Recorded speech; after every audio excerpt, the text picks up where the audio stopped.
감사합니다. 정말 할렐루야입니다. 우리 부활의 주님을 찬양 돌리고 영광 올려드립니다. 부활을 믿고 따르는 온 세상 주님의 자녀들이 평강을 얻고 우리를 괴롭히던 질병이 떠나고 하늘의 소망을 누리시기를 기도드립니다. 지금 부활 예배를 드리는 성도들의 교회와 가정에 부활의 은총이 충만합니다. 예수님께서 십자가에 못 박혀 죽으시고 무덤으로 내려오시자 제자들의 낙담은 이루 형용할 수 없을 지경이었습니다. 곧 안식일이 되었으므로 아무 일도 할 수 없다가 드디어 안식 후 첫날이 밝아오자 정신을 차리기 시작했습니다. 새벽에 뜬 눈으로 밤을 새운 여성들이 시신의 발을 향품을 가지고 가장 먼저 무덤으로 향했습니다. 거기서 주님의 시신 대신에 찬란한 옷을 입은 두 천사를 만납니다. 여인들이 무서워서 엎드리자 천사들이 어찌하여 살아있는 자를 죽은 자 가운데서 찾느냐 하며 이렇게 말했습니다. 여기 계시지 않고 살아나셨느니라. 갈릴리에 계실 때 너희에게 어떻게 말씀하셨는지를 기억하라.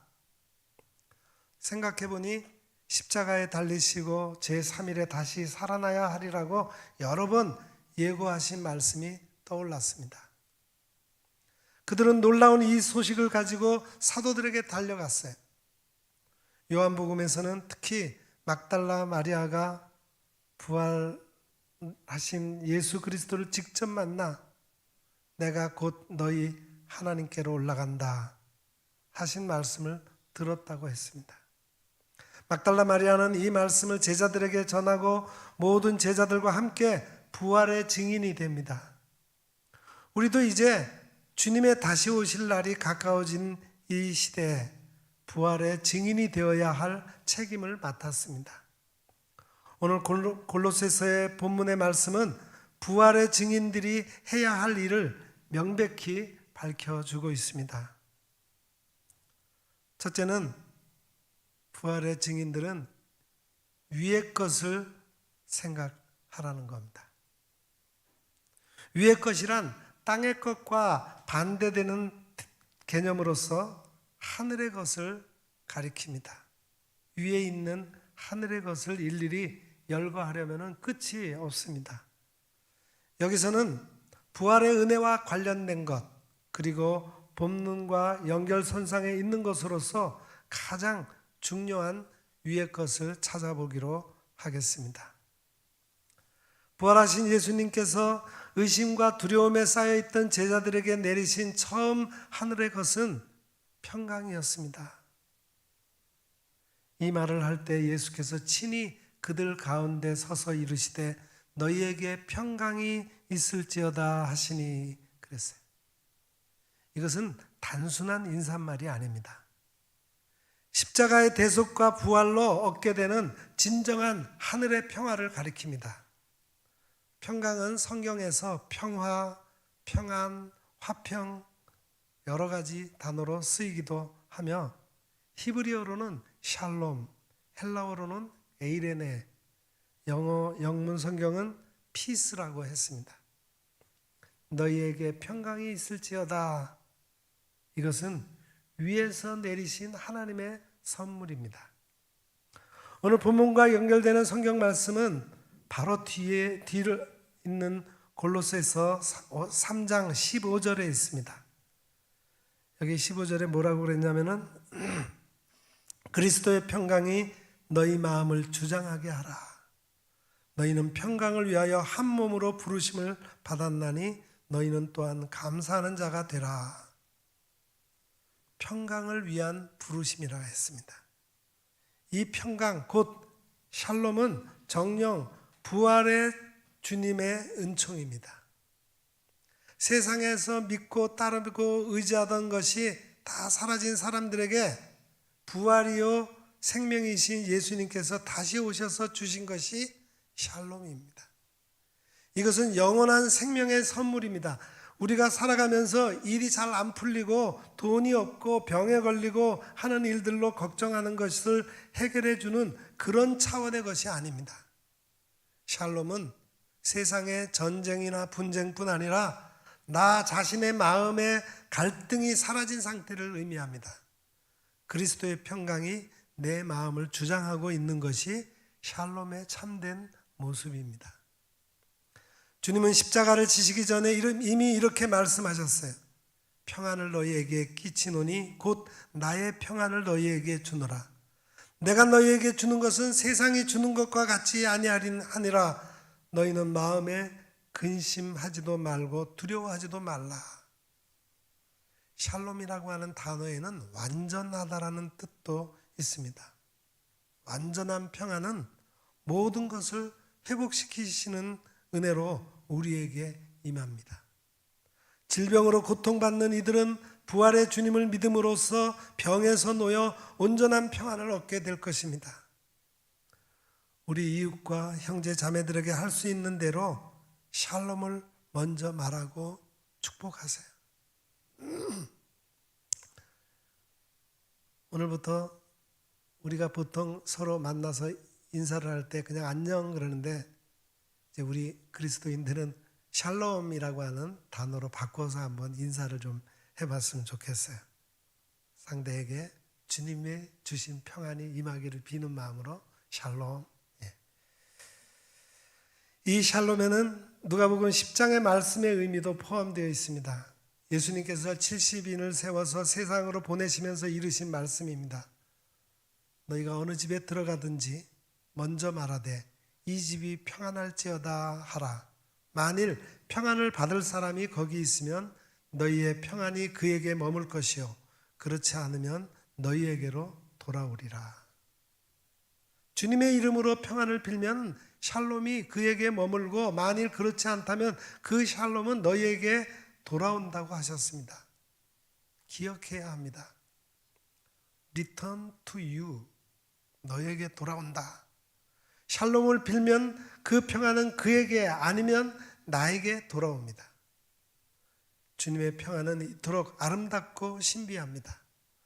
우리는 말씀을 통해 평안을 받아들이고 샬롬을 서로 나누며 성도들을 위해 평강의 기도를 드리도록 합시다. 주님의 부활의 은혜는 영원한 하늘의 생각, 곧 샬롬으로 출발합니다. 두 번째 할 일은 하나님 안에 감추어진 생명을 찾는 일입니다. 하나님은 우리에게 영원한 생명을 주시기 위해 진리의 말씀을 성경 속에 감추어 두셨습니다. 부활의 그리스도는 제자들에게 찾아오셔서 마음을 열게 하셨습니다. 이에 그들의 마음을 열어 성경을 깨닫게 하시고 그랬어요. 엠마오로 내려가는 도상에 두 제자들 만났을 때 하신 말씀이죠. 이처럼 주님은 우리에게 성경을 깨닫게 하는 능력, 곧 영적 통찰력을 내려주십니다. 부활의 증인이 되기 위해서는 먼저 마음을 여는 일이 필요합니다. 주님을 뵙고 닫혔던 마음이 열리게 된 순간부터 신령한 일을 분별할 수 있는 감각 기능이 발동하기 시작합니다. 이것이 바로 진리를 깨닫는 영적 통찰력입니다. 이 능력을 지니고 성경 말씀을 보아야만 비로소 말씀이 이해되고 온전한 기쁨이 솟아나게 됩니다. 부활 신앙을 가지고 마음을 열어 성경을 읽지 않으면 그것은 아득한 옛날 이야기로 들리거나 이해하기 어려운 교훈서 가운데 하나라는 생각에서 벗어날 수 없습니다. 어떤 젊은 엄마가 무릎 위에 아이를 누이고 한 손에 성경책을 들고 읽고 있었습니다. 흡사 아기와 대화하는 것 같은 모습이었어요. 옆 사람이 물었습니다. 아직 아기가 성경을 이해하기에는 빠른 것 같은데요? 그때 젊은 엄마는 말했습니다. 예, 아직은 그럴 것입니다. 그러나 이 아기가 자라나서 가질 기억 속에 하나님 말씀을 들었던 것을 맨 처음 기억으로 남겨주고 싶습니다. 여러분 어떻게 생각하세요? 성경과 어머니가 첫 번째로 기억되는 아이는 하나님의 자녀로서 믿음의 길을 떠나지 않을 것입니다. 그리고 그 믿음으로써 영원한 구원의 지혜를 얻게 됩니다. 사도 바울은 영적으로 낳은 아들 디모데에게 이렇게 얘기했죠. 또 어려서부터 성경을 알았나니 성경은 능히 너로 하여금 그리스도 예수 안에 있는 믿음으로 말미암아 구원에 이르는 지혜가 있게 하느니라. 어떤 교회는 성경 읽기 대행진이라는 명칭을 내걸고 2020년 1월 1일부터 전 교인이 매일 한 장씩 성경 말씀을 읽기 시작했습니다. 새벽 기도부터 저녁 시간까지 그 말씀을 묵상했고 필사가 가능한 교우들은 즐겁게 말씀을 썼습니다. 시작한 지 석 달이 지날 무렵 생각지도 않은 코로나 대유행이 덮쳐 장기간 예배당에도 나올 수 없는 사태가 발생했습니다. 그러나 교우들은 날마다 아침 8시에 교육자가 단체방을 통해 보내주는 오늘의 말씀에 힘을 얻고 소통하며 쉼없는 행진을 계속했습니다. 주일 예배 말씀의 선포도 한 주간 읽은 성경의 범위 안에서 이루어졌습니다. 그 교회는 드디어 올해 2023년 부활절 닷새 전에 1187장에 걸친 대행진을 마치게 됩니다. 상상하지 못했던 미증류의 대시련기에 말씀으로 성도의 믿음을 지키게 하신 성령님의 지혜이며 인도함이었습니다. 말씀 한자 한자도 그냥 넘기지 않겠다는 의미로 필사에 참여한 교인들은 손과 어깨에 오는 아픔을 참고 이룬 보람에 더욱 감격하고 있습니다. 주님께서 내리시는 말씀의 선물이 부활의 기쁨과 함께 교회에 충만하기를 기도드립니다. 우리 모두 부활의 주님께서 마음을 열게 해주심으로 진리의 영을 받아 성경을 깨닫게 되기를 원합니다. 말씀을 깨닫게 되면 하나님의 나라가 내 마음에 임하게 됩니다. 그러므로 성경을 읽는 것은 놀라운 은총이며 거기서 깨닫는 진리는 영원한 구원의 지혜입니다. 부활하신 주님 앞에 마음을 열고 생명의 선물을 받도록 합시다. 세 번째 부활의 증인이 해야 할 일은 주님과 함께 나타나기입니다. 부활의 주님에 참여한 사람은 그리스도께서 생명의 부활로 나타나실 때 그와 함께 나타날 것이라고 했습니다. 부활하신 그리스도의 영광이 우리의 영광이 된다는 약속의 말씀입니다. 우리는 장래의 영광을 믿고 현재를 살아가는 사람들입니다. 주님과 함께 나타나기 위해 지금 우리가 해야 할 일은 무엇일까요? 또 그의 이름으로 죄사함을 받게 하는 회개가 예루살렘에서 시작하여 모든 족속에게 전파될 것이 기록되었으니 너희는 이 모든 일의 증인이라. 이 말씀처럼 부활의 증인이 되어야 합니다.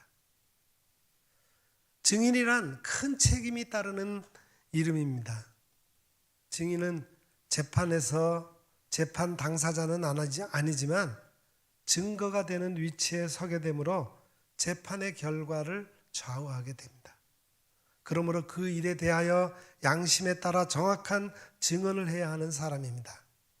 자기 이익에 팔려 거짓을 말하면 안 됩니다. 설령 자기가 피해를 볼 위험이 있다 할지라도 정확한 진실을 알려야 할 책무가 있습니다. 증인, 영어로 위트니스, 그러죠? 그것을 가리키는 헬라어가 말티스인데 그 안에 순교자라는 뜻이 포함되어 있습니다. 목숨까지도 내버리고 진리를 증언하는 사람이라는 말입니다. 주님은 부활을 믿는 사람들에게 하늘의 영광을 얻을 증인으로 인정해 주셨습니다. 예수님의 부활을 보기 전에는 베드로도 제사장 집 마당에서 여종의 말 한마디에 벌벌 떨던 사람이었어요. 그러던 그가 주님의 부활을 본 후에 온 세상의 증인으로서의 일을 수행하고 순교자로서 삶을 마감했습니다. 그리스도의 교회는 이 증인들의 힘으로 세상에 세워졌습니다. 하나님은 이 증인들에게 힘을 주시기 위해 약속하신 성령을 보내주셨습니다. 우리는 주님의 부활을 인정하고 성령님을 모신 자녀들입니다. 증인이 되었으므로 우리의 이웃과 이 나라 곳곳에 그리고 세계 각지로 나아가서 선교하는 증인들과 함께 부활의 주님을 증언하는 사람들이 되시기를 바랍니다. 이는 주님과 함께 영광 중에 나타나게 될 가장 확실한 방법입니다. 우리는 이 어둡고 혼란한 시대 가운데서 주님이 다시 사신 부활주의를 맞이했습니다. 부활의 믿음이 점차 쇠약해져 가고 있는 이 세대에 우리는 부활의 역사적 사실성을 증언하는 증인들이 되어서 세상의 변화를 이끌어가야 할 책임을 맡았습니다. 이 거룩한 책무를 수행하기 위해 우리의 생각과 행동 그리고 앞으로 이루어지기를 바라는 소망을 세 가지로 묶어 보았습니다. 첫째, 위의 것을 생각함으로써 평강을 얻기입니다. 이는 하나님 나라에서 누릴 완전한 그리스도인의 평안입니다. 둘째, 부활을 믿는 사람들이 해야 할 행동은 감추어진 생명을 찾아 마음을 열고 말씀을 받는 일입니다. 말씀 안에 감추어졌던 진리의 샘물이 터지는 기쁨을 누리게 될 것입니다. 셋째, 주님과 함께 나타나기 위해 부활의 증인이 되어야 합니다. 증인의 자리에 서는 우리를 성령님께서 이끌어 주셔서 영원한 영광을 얻게 하실 것입니다. 기도하겠습니다. 사랑의 하나님, 우리에게 예수님의 부활로 살아있는 소망을 갖게 하시니 참 감사합니다. 우리로 더 이상 땅의 것에 얽매여 불안에 갇혀 살지 않게 하시고 하늘의 소망을 갖고 평강을 누리게 하옵소서. 마음을 열어 말씀 안에 감추어진 생명의 진리를 얻게 하시고 성령의 능력으로 주님의 부활을 널리 증거함으로 우리도 주와 함께 부활의 영광을 차지하게 하옵소서. 예수님의 이름으로 간절히 기도드립니다. 아멘.